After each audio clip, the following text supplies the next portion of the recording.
یہ ساری تیسری بنیاد ہے. اسی کے ساتھ حیا ہے، سادگی ہے. زندگی میں حیا ہونی چاہیے، اس لیے کہ حیا ہوگی تو بہت سارے گناہوں سے آدمی بچا رہے گا.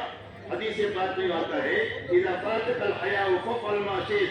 حیا چلی جائے تو فرمایا جو چاہے کر، اب اس کو کوئی چیز روکنے والی نہیں ہے. اس لیے ہماری زندگی میں حیا ہو اور ہماری زندگی میں سادگی ہو. سادگی اور حیا حضور صلی اللہ علیہ وسلم کی معاشرت کی بنیاد ہے، اور بے حیائی اور فضولخرچی یہ غلط لوگوں کی معاشرت کی بنیاد ہے. دنیا میں جتنا فساد ہے اس کی بنیاد بے حیائی ہے اور فضول خرچی ہے. اس لیے میرے محترم دوستو، حضور پاک صلی اللہ علیہ وسلم معاشرت کے لائن کے احکامات لے کر آئے کہ جس کی وجہ سے ایمان والے ایک جسم کے مانند ہو جاتے ہیں.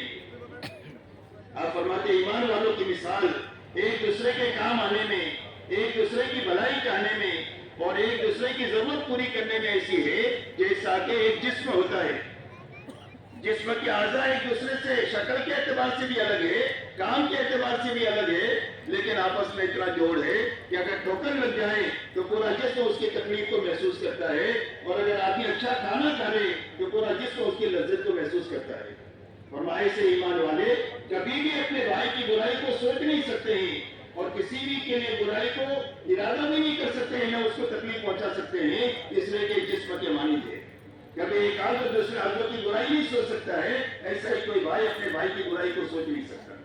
اس لیے میرے دوستو، حضور پاک صلی اللہ علیہ وسلم جس مبارک دین کو لے کر آئے ہیں اس کی سب سے پہلی بنیاد ایمان ہے. حضور صلی اللہ علیہ وسلم کی سچی پکی اتباع ہے. اپنی 24 گھنٹے کی زندگی صحیح بنانے کے لیے عبادت کی لائن کو صحیح کرنا ہے، اپنی معاشرت کو پاکیزہ بنانا ہے، تاکہ اس کے ذریعے سے آپس میں محبتیں زندہ ہو، نفرتیں ختم ہو، دشمنیاں ختم ہو. اسی کے ساتھ میں چوتھی بنیاد ہمارے دین کی اپنی ضرورتوں کو حلال